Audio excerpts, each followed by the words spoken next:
You'll make this rather snappy, won't you? I have some very heavy thinking to do before 10 o'clock.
All right, good evening. We are coming to you live on location from the campus of Cleveland State University at the Wolstein Center, while the Cleveland State Lady Vikings take on the Coppin State University basketball team in a WNIT action.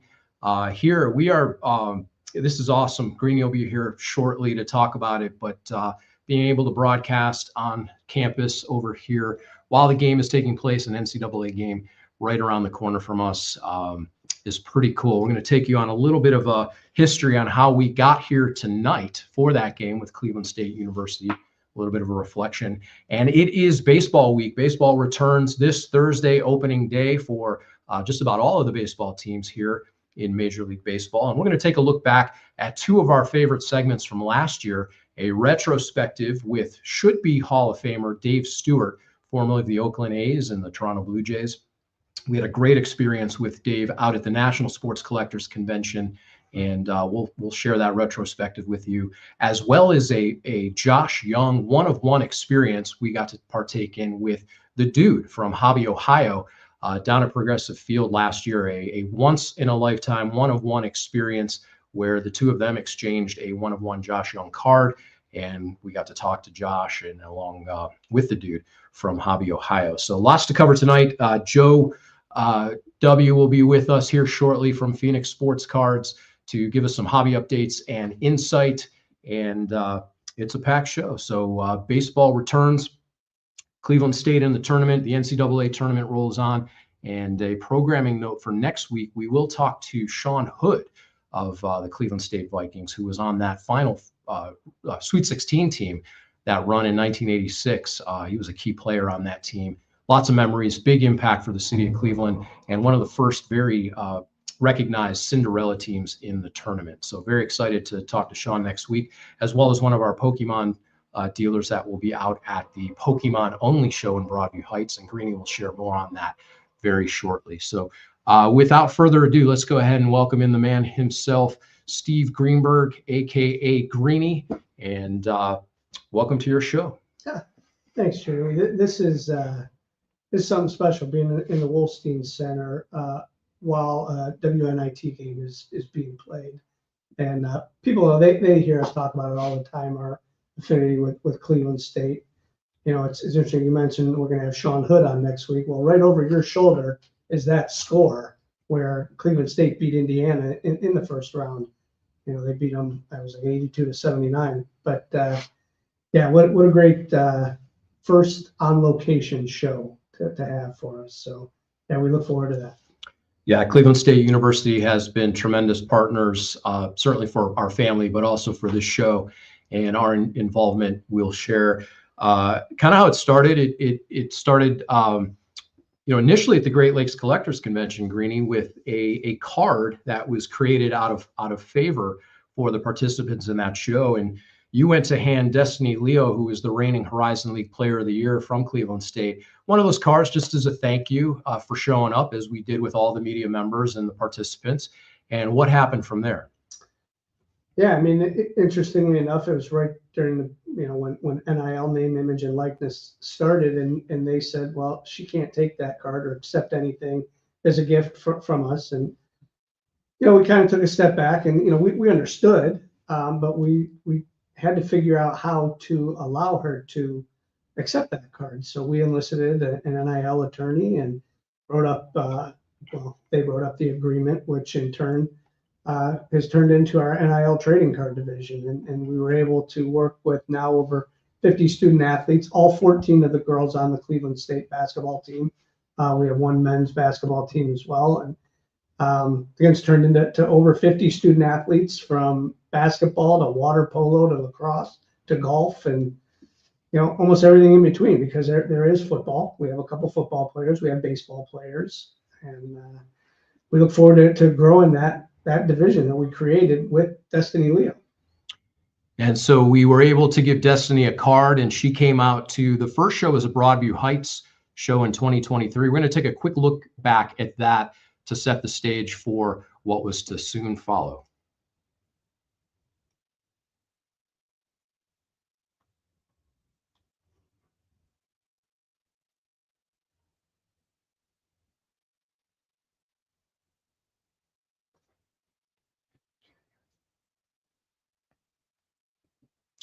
So that Broadview Heights show, Greenie, 100 tables.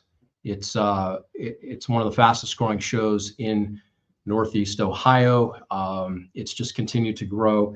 And so Destiny came out for that first experience. So it was a meet and greet with Destiny. She came out, signed cards, met a number of fans, and made some new fans. That's right. It was again our first NIL card, so we decided to have Destiny out to the show and introduce these cards to the people that come to our show. But we also had Cleveland State fans that came down, and actually her teammates came down and surprised her and watched her signing autographs for people. So it worked out well. It was terrific. Peaches was there, so everybody got to see Peaches at the show. But the first of what has become many, and there's where we were sitting with Destiny. Rachel was there with us, and we did an interview with her, and we've since put that on. You can check out our YouTube or scroll down through Facebook or Instagram. But what a great partnership it's been with Cleveland State and men's and women's team. And we've since turned that into making team sets, which we partnered and have given out at games. So couldn't be happier with that. Let's go ahead and take a look at that. Haley, if you could run the video recently of Cleveland State University, where that initial card with Destiny Leo led to a partnership with the school itself, and Greenie Sports Cards created team sets for the men and women's, and there was a giveaway just last month.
The Vikings just hit a big basket around the corner from us. We could hear the cheering as Greenie saw his cards up on the screen as well.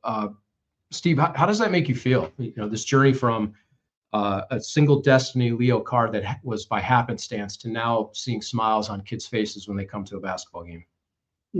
Everybody calls the trading card industry a hobby, and while it's a business for a lot of us, it truly is a hobby.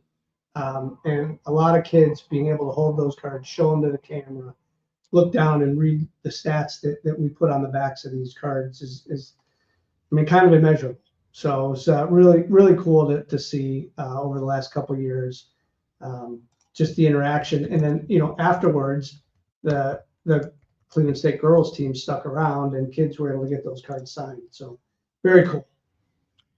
For sure. So speaking of the hobby, we are very fortunate to have our resident expert, Joe Wismierski from Phoenix Sports Cards. We go coast to coast here on Greenie Sports Cards Live, and we're going to go ahead and welcome Joe in for some hobby updates. Of course, it is baseball week. Baseball returns, and stay tuned for our interview with Josh Jung and our retrospective with Dave Stewart. But in the meantime, let's go ahead and welcome in Joe. And good day to you, sir.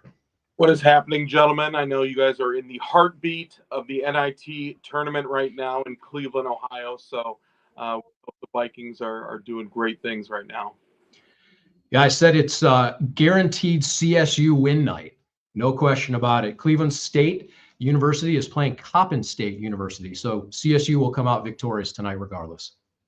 So that is great news. More news is that, like you said, baseball is kicking off.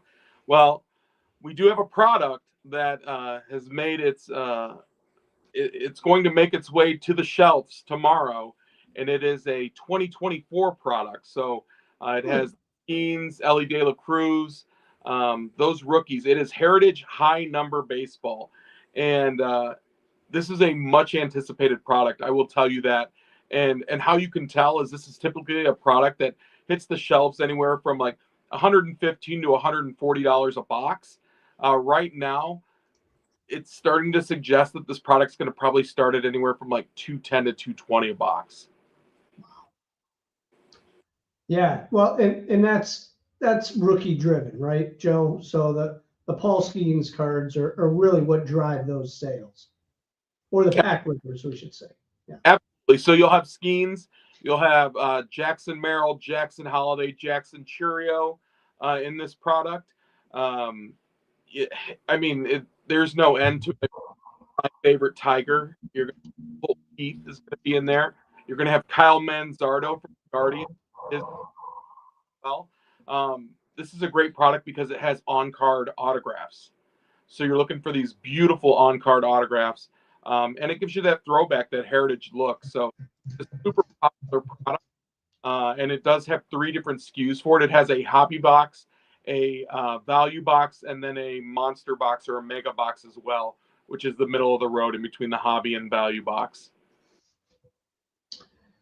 So I know this is a huge product that comes out, and there's probably some other things. One of the things that we have talked about with you, Joe, on the show, and some other things, and I just sent Haley to pull it up, that the Paul Skeens MLB debut patch sold recently. It did. Right? A couple days ago. It did hit the $1 million mark. And did you see who won that auction, Joe? I did. Dick's Sporting Goods. Dick's Sporting Goods, who has their corporate headquarters and home in Pittsburgh, which is cool. And they, are going to actually have a standalone shop that is going to focus on collectibles, sports memorabilia, and it's going to have that card on display. So it is cool that another corporate partner, especially one sporting goods industry, stepped up and saw the need to have it in Pittsburgh, and they have it there. So that's very cool. And let's listen, Dick's is becoming a retailer as well. I mean, you can go in there and they have a ton of product on their shelves, right? They're not a card store. You're not going to go in there and look for singles, but it's almost like a Walmart and Target, and you can buy all the blaster boxes there. So Dick's being a major retailer based in Pittsburgh, I mean, it does make sense as an advertising piece for them. Oh, absolutely. I mean, come on, guys. It's a one-of-a-kind card ever since they came out with the MLB debut patch, and you can see it right on the sleeve. Television does not hide it at all. When it is a big-name player that they have their call-up and they do have their debut, they zoom in on TV to make sure that they capture that patch. And Thompson Fanatics is going to be doing a great job spreading that across basketball and football in the years to come, too. So I mean, this is just the tip of the iceberg for some of the greatest players that are going to be coming up and wearing these uniforms. Joe, not only patches, but what I've found fascinating of late is the manufacturers are figuring out ways to incorporate all kinds of uniforms and pieces. There's pieces of cleats and sneakers. There's parts of bats. Is this where we're heading? You cut out there for a second. I'm sorry. You had said. So we're seeing all kinds of this stuff from manufacturers now, not just the patches, but the cleats and pieces of bats and other merchandise that's being incorporated into cards. Is this where the business is heading and the hobby's heading? Yeah, absolutely. So, I mean, you can see in Panini had a couple of products. I believe it was Immaculate Baseball. You're going to know when you get a cleat card. Because the box will not close all the way. Because with Immaculate, it's a box inside of a box. So when you get the inside box, you'll see that it's sticking out and like the tape is barely holding it on. So those cleat cards have been there for a while. It's just another way to get the collector closer to the game, right? I mean, so many people are paying to sit as close as they can just to maybe reach out and give a high five to someone or sit on the aisle. When they're going in and out of the tunnels. But, you know, if you can see something, you look on the back of the card, you can see that it was game used, player worn. It takes the collecting experience to a whole nother level. And the patches I mean, they're insane, Jeremy. Like, you can get patches. I remember Encased Football, they make hat patches. So, you know, it's actually from a hat that the player had worn at some sort of event. But like it's a piece of the hat. Like, it's crazy. Like what you're seeing right here, that's a laundry tag. It should take the bottom of a jersey, but it's something that's super sought after, which also leads me to another release this week, which is Origins Basketball. And Origins Basketball, typically pretty cool, middle of the road product. It has a little thicker stock. It's not a chrome card. It's a paper card, a little thicker. But now they are actually going to have Logo Men, NBA logo patches in there. And Jerry West. Yes, and two of the patches you guys should be super interested about that was brought to my attention today from a collector that comes into our store is a LeBron and Kyrie Cleveland Cavaliers Logo Men, which will be in this product too. So he was like, hey, I'm a huge Cavs fan. Set some boxes aside for me. Jeremy, if you're listening, that's your shout out to another customer here named Jeremy that was also interested in that. So he let us know about Origins Basketball, and it's something different, right? So they also have Origin Stories and Eye of the Tiger cards, which are they're hits. They're super short printed cards. So, as you know, we've talked about sports, and we're doing a Pokemon show. You being there in Phoenix, know of Evan Longoria. Did you see the card that's coming out for him soon? We did. We saw that. We're sad because it's him in his Giants uniform, but so that is the knob of his bat that he has a sticker of. Is that Charizard? That is Charizard. That is correct, Greenie. Yeah. So I read a couple things interestingly. So that's a game used bat. That's the knob. They put it in the card, and people say that that's a six-figure card. Whether it is or it isn't, I don't know the answer to that. But he's done this on multiple bats, and somebody else went on eBay and bought the full bat for like $700, and now they're like, that person is going to hold that bat hostage when this sells for whatever it sells for, even if it sells for $10,000, $20,000, whatever it is, you know, because Evans used a few bats like this, but just a really cool concept. Huh? Very meta. Greenie, I actually think I heard that there's already $100,000 bounty on that card. Okay, well, there you go. Yeah. Which is wild, right? So that guy that bought that bat, the full game, like the other one, I mean, what does he hold? Right?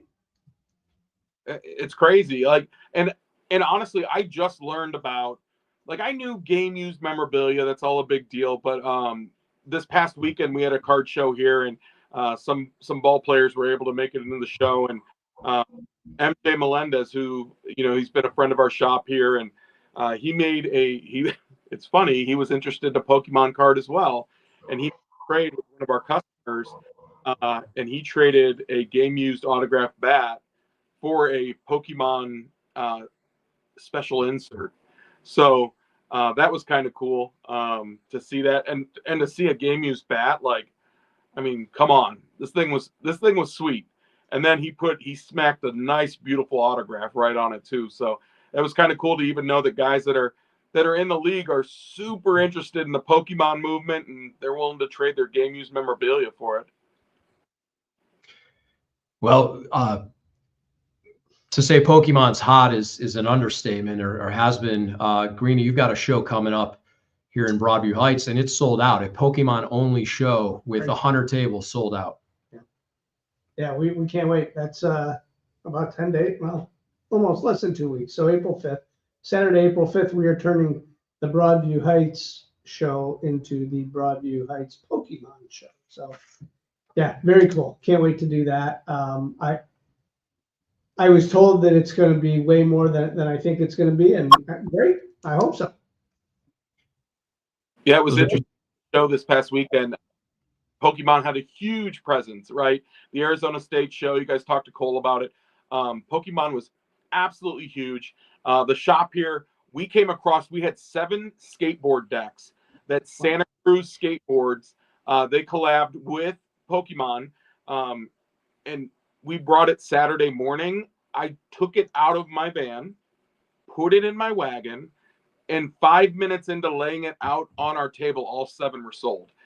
We even sold the bag, which we were told the bags sell for $50 opened.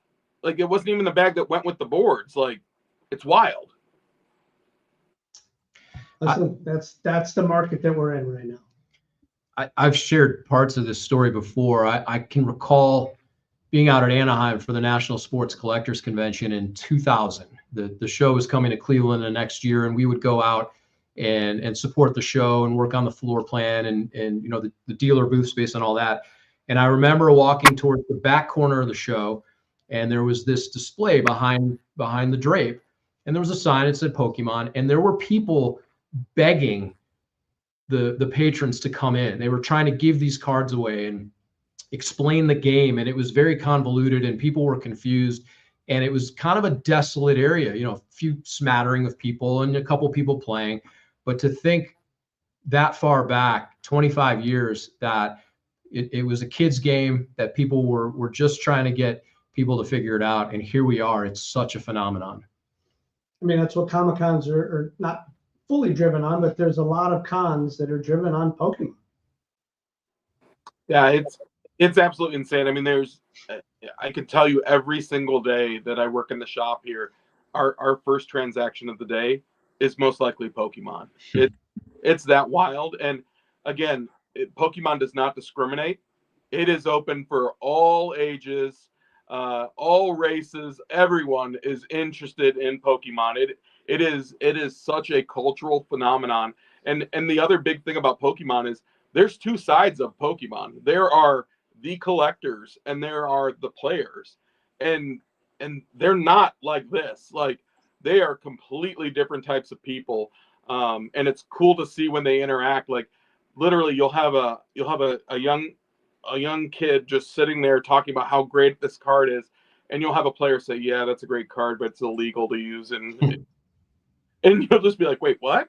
Like, it's such a cool atmosphere to see, like, it when it mixes people of all ages and all genres. So it's very cool. Go. Yeah, Joe, cool. It's awesome. We can't wait to do it. We appreciate the insight this week, and we'll look forward to next week and see what's happening down the road. So we do appreciate it. Appreciate you guys. Thank you. Thank you, Joe. Appreciate you. There you go. Joe Wismierski from Phoenix Sports Cards. Make sure you check them out on the socials as well. And if you're out that way, check out the shop. They've got a physical location out there is it Scottsdale, Phoenix? No, they're in Phoenix. They're right on the corner of 59th and Thunderbird, almost in Glendale, but they are right there in Phoenix. Very cool. And if you're out at spring training, you better wrap that up pretty quickly because baseball returns this week. Very exciting for those of you fans of the game and fans of the hobby. We've got baseball action kicking off with opening day on Thursday. Most of the teams will be playing, if not all the teams by then. And we thought this would be a great time to take a look back at some of our favorite segments from last season. And we're going to kick that off with Josh Jung, One of One, featuring the dude from Hobby, Ohio.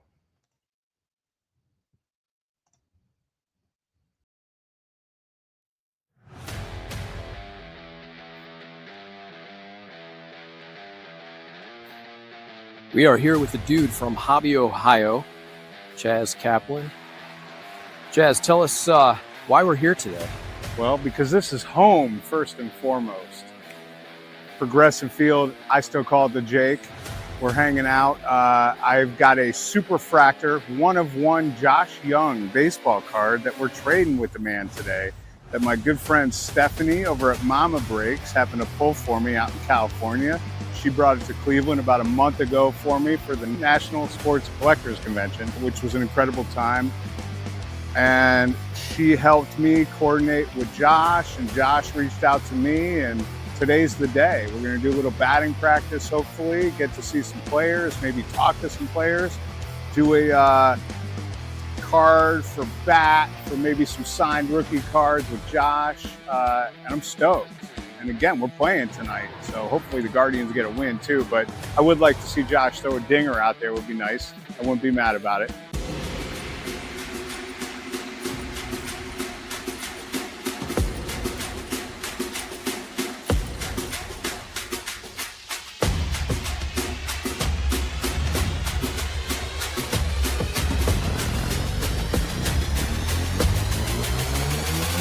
Yeah.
Smell of fresh cooking hot dogs outside of Progressive Field.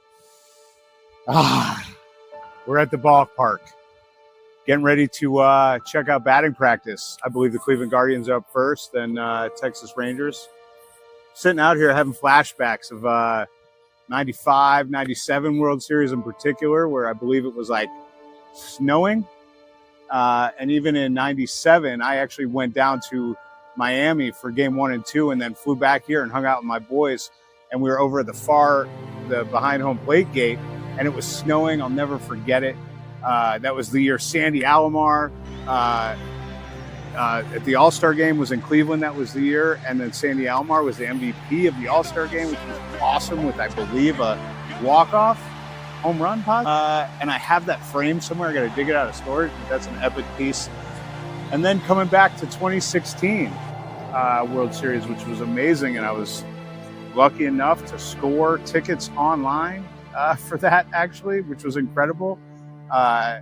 Went to a few games, went to one game with Jeremy, and his father came and visited us out in center field. We were shooting the shite and talking about the game, and I'll never forget it. Les Levine, Jeremy's father, came up and mentioned to us that we didn't have a shot, and that there was something around going on in the bullpens or the dugouts or in the locker rooms, that somebody was fighting, something was going on. This was game 6. And he said, and he was pretty adamant. And Les Levine, with the voice of truth and reason, kind of knows what's going on. Now, little did we know, I left. I couldn't handle the pressure. At game 7, I was like, I'm going back to Columbus where I live. And I posted up in front of the TV. And me and my buddy Mark, who's rolling with us today, we're on the phone and texting nonstop, and then the rain delay happened, and we tied up the freaking game, and then they iced us, and we lost. The story of Cleveland sports right there in a nutshell. But either way, I'm extremely excited to be here today, meet up with Josh Jung, do a little batting practice, trade this card, have the MLB experience. There's nothing better. There's nothing better than being home.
Dude, what are you feeling right now? What are the emotions going through your head and your heart? Well, for the last, I've been thinking about this for about the last month or so since National, and obviously filled with excitement and anticipation, which I've been trying to curb the last week and really not expect anything other than just an incredible experience, a once-in-a-lifetime experience. My friend Jeremy here, my buddy Mark's coming down, the card, hanging out with Josh.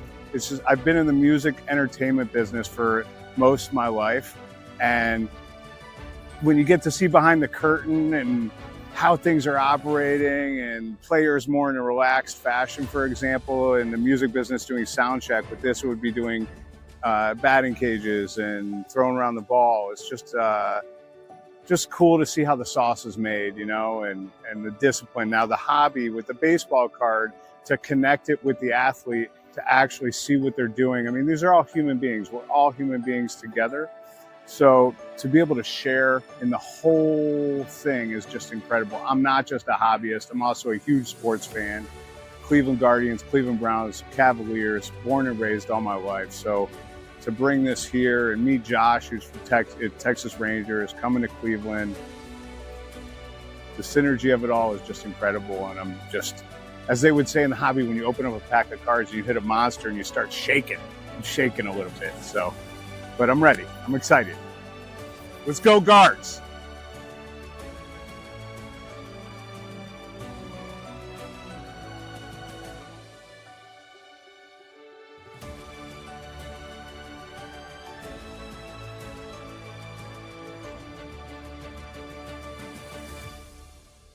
So, dude, take us through a little bit on how you pulled this card.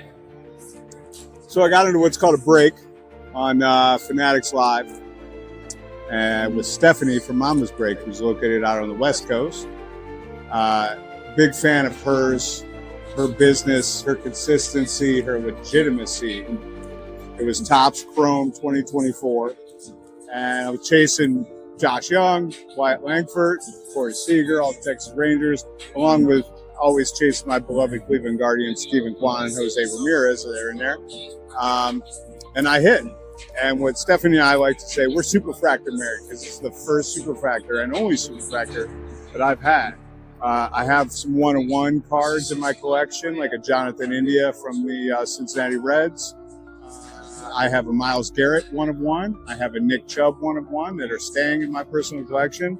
But this one in particular, I'm trading with the man, Josh Jung, right now at Progressive Field. We'll see what happens, what he brings out for me, but I'm pretty excited. It's all about the hobby, and he's a hobbyist, he's a collector, and this is his card. It should be in his hands, so I'm pretty excited to hand it off.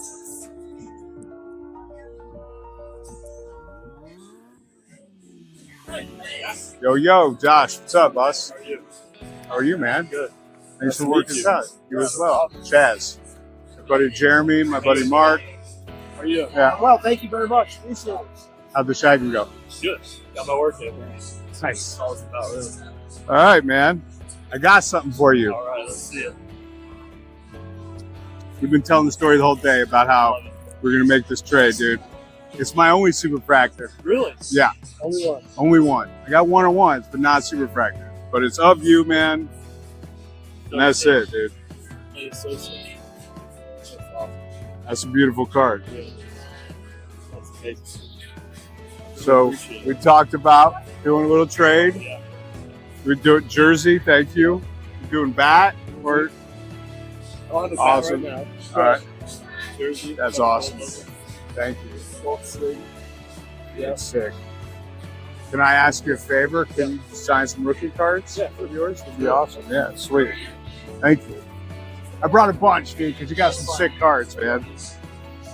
Thank you. Yeah, that's awesome. That's awesome. Appreciate it. And yes, you got my only superfractor. How many do you have? Of myself, I really only collect myself. I probably have like 10, I would say. Okay, Myself. all supers. I think Rookie, you got Bowman first? I don't have my Bowman first. I Okay, wish I did. you gotta I get know that where one. that one is. But I have my top throw.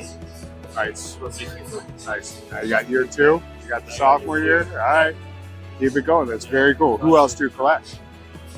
Really, I don't really collect many other guys. It's more like personalization stuff. Like I've done some stuff for Trout, and he's personalized some of his updates for me. Nice. So that's pretty cool. Other than that, though, I really like to rip Diamond Icons and Transcendent. Other than that, Can't afford Transcendent too much, but yeah, you got it, dude. that's all I really open is the Diamond Icons and Transcendent. Nice. Last year, I ripped a ton of wax. I got almost everything that dropped. I felt like I had a case of it or a couple boxes of it. I've got the same problem, by the way. Gotta love that. I love the chrome black, dude. With the, and this is from the like short print, right? Yeah. The case hit. I mean, and then the logo fractor, your rookie, dude, is awesome. Then this one I found. This is one of my favorite pictures I've ever seen, dude, on a card. It's cool. So that's dope. And then I got Youthquake this I year. actually have the Youthquake Super. Nice. From this year? Yeah. No, I It think came- it's from last year. I think it's last year's Top Scope Super. This one came out of what is HTA boxes that they do, right? Yeah. And Future Star. And another one if you want one. You can sign them all. All right. Sweet. Thanks, brother. Appreciate it. Personally love gold. Gold just doesn't show. On the Chrome Black, they have those ones editions with the gold ink. So we're reading up on your stuff a little bit. Why is Captain America your favorite Marvel? And which version? Comic, movie, or? I mean, all the Chris Evans is Okay. and one of my favorite actors in general, so that's one reason. But I just fell in love with superheroes, man. When I got into college, I needed to do something. Right. So I just- Better than going out and raging Yeah. every single night. All right. I would admit to this a lot. I always really loved Marvel and Star Wars. When I got to college, I started doing it on my own. Okay. That's kinda Nice. where it all began. Are you a gamer at all? I do. I play Fortnite. Okay. A lot of Fortnite. I have not gotten a Call of Duty guy, personally. Fortnite, I've played shooting. We spend a lot of hours. All right, this one is so Think we should beautiful, do man. gold on this one? Yeah. Yeah. I don't know where though, man. Like, it's such a sick card.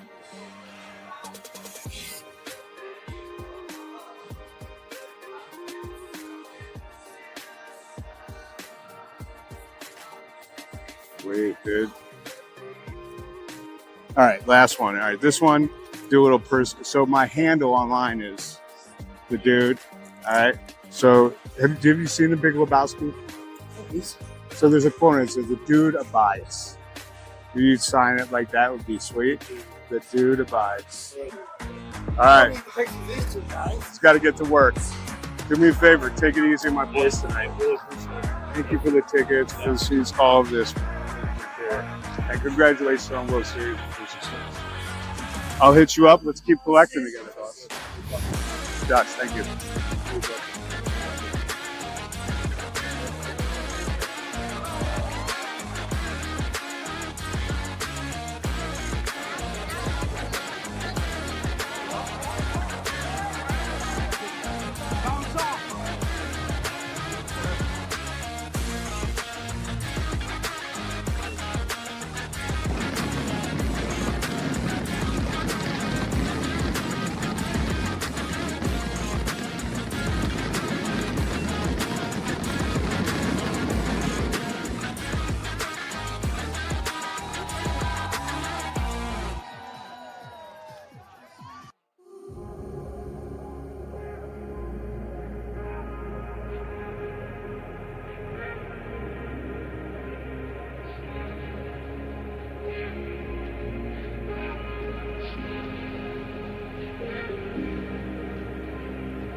Anyway, back in business.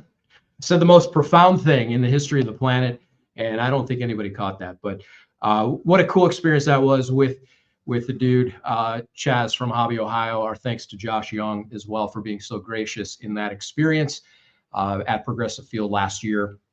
Greenie, we had another amazing experience. The National Sports Collectors Convention was in Cleveland last year. It's going to be in Chicago this year.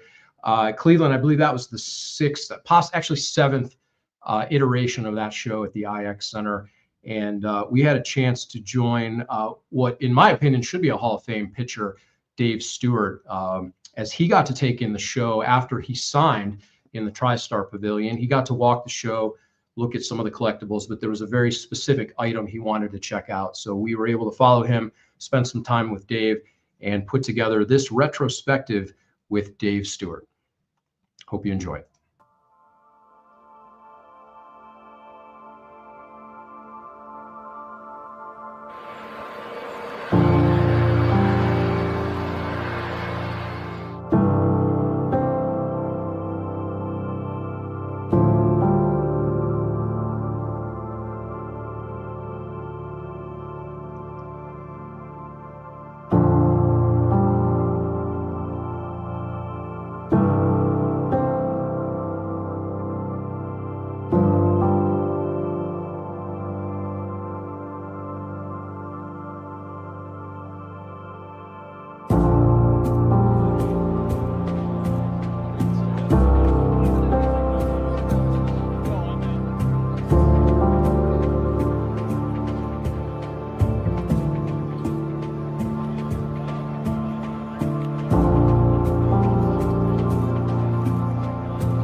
good fortune to spend some time with Dave Stewart.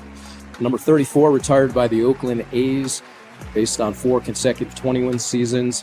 1989 World Series MVP, pitched a no-hitter in 1990 against the Toronto Blue Jays, and of course 2 ALCS MVP awards in 1990 and 1993. So you've had a remarkable career. This is a remarkable event out here at the National Sports Collectors Convention. You were able to spend a couple minutes on the floor.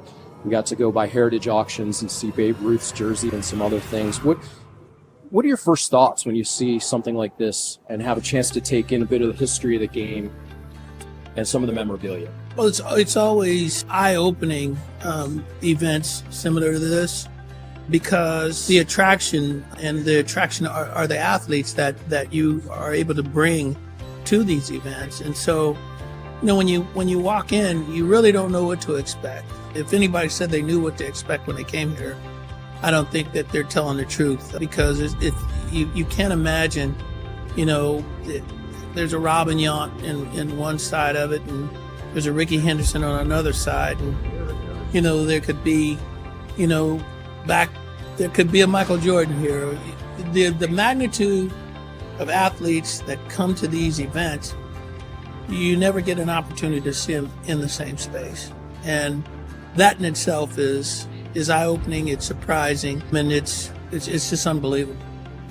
While it's fresh, what's something you saw on the floor that might have caught your eye, or given the history and your history in the game, something that you thought, wow, that's pretty neat? Well, seeing a Babe Ruth jersey, that was a jersey that he pointed, he was going to hit the home run. I mean, that in itself was, I don't even have the words to express it, big fan of baseball. I love baseball. I can't say I'm an historian of baseball, but everybody knows about Babe Ruth pointing and then hitting the home run and the story behind that. And then to actually be standing in front of the jersey that he wore when he hit that home run, it kind of makes the room silent, if you know what I mean. That was the most amazing thing that I saw. Then the second thing was a 42-ounce bat by shoeless Joe Jackson. I mean, try swinging 42 ounces today, and hitting 400. Just things that I would never imagine seeing, and I wouldn't have seen in my everyday life if I wasn't here. It's pretty remarkable, the collection here. It's almost like the world's largest sports and entertainment museum that just pops up for a couple days. Did you collect anything growing up? Were you a fan of the game? I was a fan of the game, but I was not a collector. People will slap me upside my head 1,000 times. When I tell the story that I met Willie Mays when I was a 7-year-old kid, and it was bat day at the Giants at Candlestick Park at that time, and we waited to get his autograph, and he signed a bat for me from bat day, and people say, well, do you still have that bat? Man, I brought that bat out probably 2 weeks after that and was playing baseball in the street with my friends. So I'm not a collector. For that matter, I'm not even a picture taker, but I am a fan of the game. When I talk to people about baseball and my love for the game, I'm 51 years in baseball in some shape, form, or fashion. So I am a fan. I am in love with the sport, a participant in the sport, but I've never been a collector. Certainly collected some of your own items, some MVP awards, some World Series along the way. We're here in Cleveland. I'll ask you, do you have any specific memories of coming back to Cleveland, things that stick out, ball games? The only thing plays? I remember about Cleveland, which is not the only thing, but it's the most memorable thing about playing in Cleveland, is the big stadium, which was probably 70 or 80,000 seats, and hearing that drum beat through the whole game. I remember that like it was yesterday. It was a huge stadium, but if you had 20,000 fans in the seats, it still felt like 500 because the stadium was so big. But that drummer is the most memorable piece of history and coming in the city and playing. It's the most memorable piece for me. And they had some good guys. I mean, Andre Thornton was a part of the teams that I pitched against. I believe that Toby Harrell was here one year when I played here. Buddy Bell was before me getting here, but Andy Thornton and the gentle giant is what you would call him. I mean, he was a big man in the middle of their lineup that just created damage. I mean, absolute damage. And, you know, when you want to talk about the maybe not so good things, but still a good thing, Mel Hall played here, and Mel was an absolute nut, you know. Albert Bell, you know, I remember Buddy Black pitching here. So Joe a lot Carter, of things. Tony Bonazar. Yep. There are a lot of things that I remember about this team.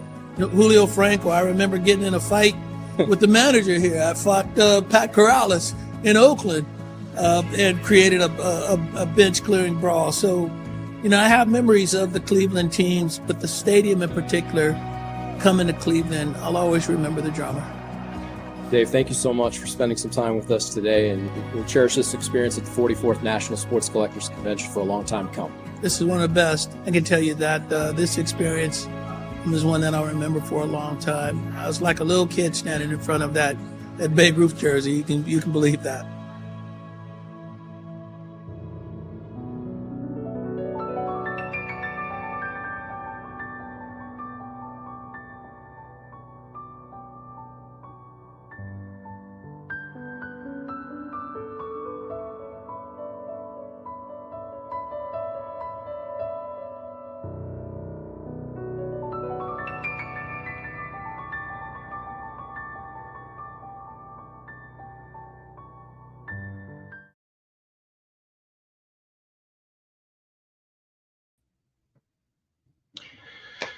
There you have it. Some really cool experiential stuff from last season with Dave Stewart and that retrospective, and of course Josh Jung with the dude from Hobby, Ohio. And who knows what this season will bring. Greenie, last year the Guardian season kicked off with literally the sun going out. There was an eclipse for 8 minutes during the home opener. Shane Bieber goes down for the year during the Great Lakes Collectors Convention. Never forget, Curtis Danberg was there on stage, and he got the news coming off. That was a tough day. And then to look back on the run that the Guardians had last year and made it to the Final Four. They were one of the Final Four teams remaining. It was a remarkable year. Very excited to kick off this season. It will start Thursday with the Kansas City Royals, and Tanner's on the mound, I believe. Tanner Bybee, yeah. And can't wait to get this season rolling as well. And it's a nice reprieve from all the NFL talk and draft talk and here in Cleveland, which is our Super Bowl coming up in April. Yeah. But in the meantime, there's a lot going on, a lot of shows. Greenie, you mentioned the Pokemon only show that's coming up at Broadview Heights. Talk about that a little bit, because the growth of Pokemon has been astonishing. It has. In a lot of our shows, we have gotten a lot more Pokemon vendors, and they're calling and they're asking for space. And listen, while this is not, you know, I don't know the right term, it's not like something that nobody else does, but we thought that the market in Cleveland deserved a Pokemon only show. You know, we're not the only ones doing it. They do a big one down in Columbus. But, you know, we thought, man, in Cleveland, it's time for a Pokemon only show. So, you know, we talked to several of the vendors that we get regularly, and they thought, you know, yeah, I think we can do it. I think we can get 100 tables at Broadview Heights. So, you know, we did it, and you know what? It's sold out. So next Saturday, April 5th, and there's going to be 100 tables of Pokemon, and you can see with some of our regular sponsors, you know, with Alex at Outlaw Collectibles, who runs our auction tonight. You know, he's a huge Pokemon vendor. Dude Trio comes. We're gonna have the Card Father from down in Columbus, Gibby's Collectibles, and they've started growing to like a Gibby's family, and a lot of people follow around them. Chad from PokeWiz will come from Pittsburgh, and then the Columbus Card Shop, who runs the show down in Hilliard, Columbus, graciously, you know, said we would help you advertise, and we'll come up and do your show. So Justin from down there, I mean, we can't thank them enough. And yeah, next Saturday is it's going to be something different. It's going to be something special, and it'll be fun to check it out. And I've always wanted to learn about the Pokemon cards because we're going to start buying and selling those as well. So this will be a great learning experience for us too. Yeah, it'd be a very cool show. I know my kids love that stuff. They'll be into it. They speak that language. And then you've got the best of both worlds with the Medina County Collectors Fair coming up, where pop culture meets sports. So you've got a bit of the Pokemon, a bit of the sports, right, followed by or preceded by the Great Lakes Collectors Convention, April 25th through 27th. That will be the biggest sports collectible show in Ohio this year. 50,000 square feet of ball card bliss. You've got hundreds and hundreds of tables. You've got the card show live theater with ongoing celebrities and media and personalities, and then the Charleston show that will launch in May. So lots going on. As always, we've got the NIL cards as well. We'll take you on the out with that. Our thanks to Cleveland State University here at the Wolstein Center, Carrie and Renee and their team for allowing us to broadcast here during the WNIT game. You can catch the second half action as CSU faces CSU. That's Coppin State against Cleveland State University. And our thanks to Haley on the board. Our thanks to Joe from Phoenix Sports Cards for joining us. Check out next week. We've got Sean Hood reminiscing about the Sweet 16 Final Four run at Cleveland State. And we'll talk to a Pokemon vendor or two as well. We'll see you on the other side of this. Hi, this is Destiny Leo. My name is Jordana Reisma. Hi, I'm Betty Vasicki. This is Nikki Purdue. Hi, I'm Zuri. This is Kobe Maple. We're using our name, image, and likeness to partner with Greenie Sports Cards to create our own trading cards, which will help us grow our brands and let fans connect with us. Go to greeniecards.com and order. Each card will come personally signed by the student athlete and sent directly to you. You can help support our journey and celebrate the season by going to greeniecards.com to purchase our NIL cards. Greenie has been producing card shows in Northeast Ohio for over 15 years. Whether you're a seasoned vet or new to card shows, Greenie has a show for you. We very much appreciate your support. greeniecards.com. Our thanks as well to Josh Jung and Chaz Kaplan, the dude from Hobby Ohio, and of course Dave Stewart and Ray Schulte for setting that up from us from Collectibles Media, IX Center, and National Sports Collectors Convention. So make sure you check us out every Tuesday, 7 p.m. Check out the auction at 9 with Alex on eBay Live. And Greenie, thanks to you most of all. May the cards forever be in your favor. Yeah, Jeremy, thanks. Another great show, and thanks to Haley putting everything together for us. And we'll see you next Tuesday. Have a good night, everybody.